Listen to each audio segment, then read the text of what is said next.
Our top story this hour, shuttle diplomacy at all levels to diffuse the growing hostility between Russia and the West over Ukraine conflict seems to be failing. Even at the highest levels, US President Joe Biden and Russian President Vladimir Putin held a telephonic conversation for over an hour. But the talks between the two presidents failed to ease tensions. During the call, US President Joe Biden insisted that Russia will face swift and severe costs if Russian troops carry out an invasion, and that such a step would produce widespread suffering and isolate Moscow. Washington says that the call between the two leaders has brought no major change in the Ukraine standoff. A White House statement has said that the United States remains prepared to engage in diplomacy and is also prepared for other scenarios. Both leaders, however, have agreed to continue dialogue. Joe Biden and Vladimir Putin also discussed United States and NATO response to Moscow's proposals on long-term international legal guarantees on Russia's security. Russia is seeking binding security guarantees from the West that include a pledge to roll NATO forces out of Eastern Europe and to never expand into Ukraine. Washington flatly rejected these demands, offered talks on a new European disarmament agreement with Moscow.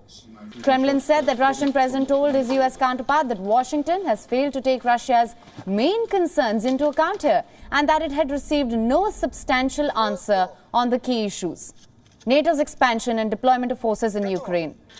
Call between the two leaders came hours after the White House said that Russia could carry out an invasion into Ukraine any day now, even before the end of Beijing Winter Olympics. Washington's warning of an all-out Russian invasion any day intensified weeks of tensions between Russia and the West.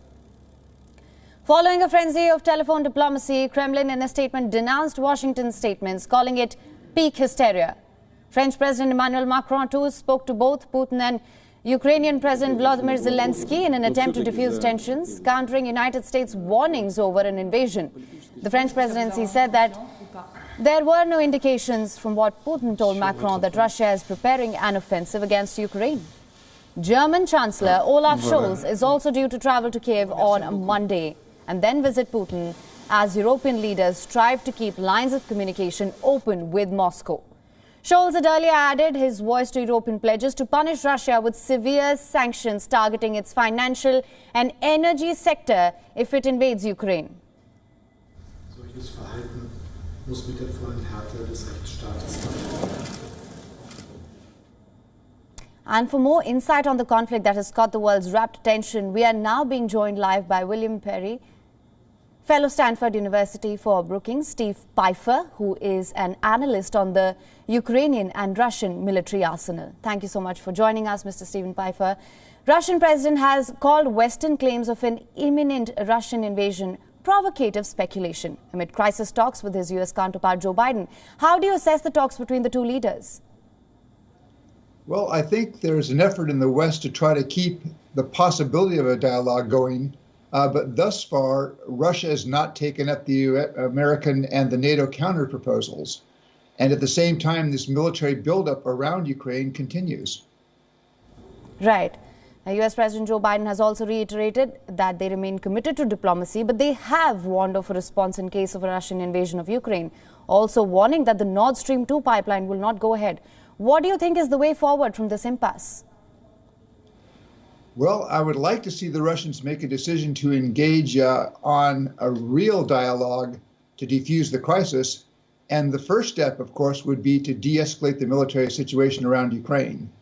As you said, Russia has made two key demands: that NATO never enlarge further and that NATO withdraw forces from the territory of allies who joined the alliance after 1997. NATO's been very clear it's not going to do that. But NATO and the United States do believe they could address Russian concerns through a combination of arms control measures, risk reduction steps, and confidence and security building measures, which could do real things for security in Europe. But thus far, the Russians are not prepared to engage onto those steps. Right. Ms. Pifer, that would be ideal, but diplomacy has failed to yield any results up until now. But what could be the next move from both Russia and the West in the days to come on ground? Well, I think that you'll have Chancellor Scholz going to Moscow on Tuesday.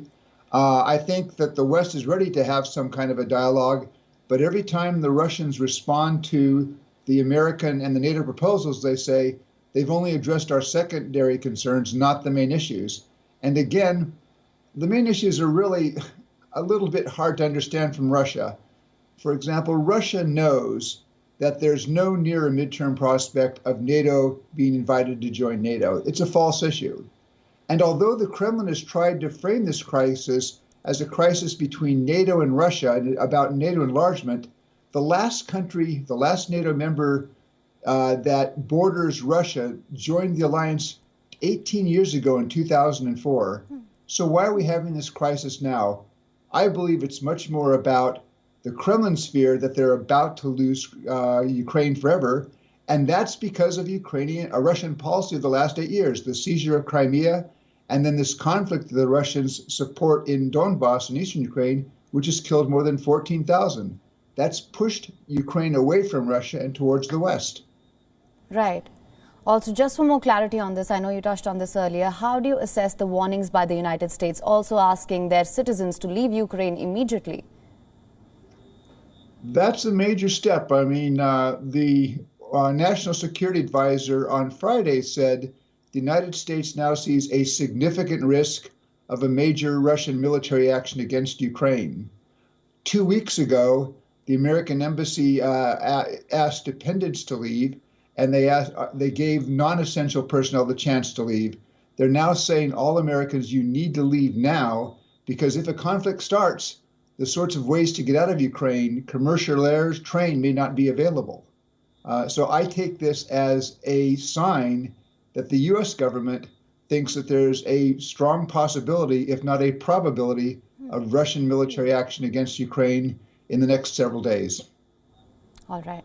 Mr. Stephen Pifer, thank you so much for joining us with all your inputs on this. WION is now available in your country. Download the app now. Get all the news on the move.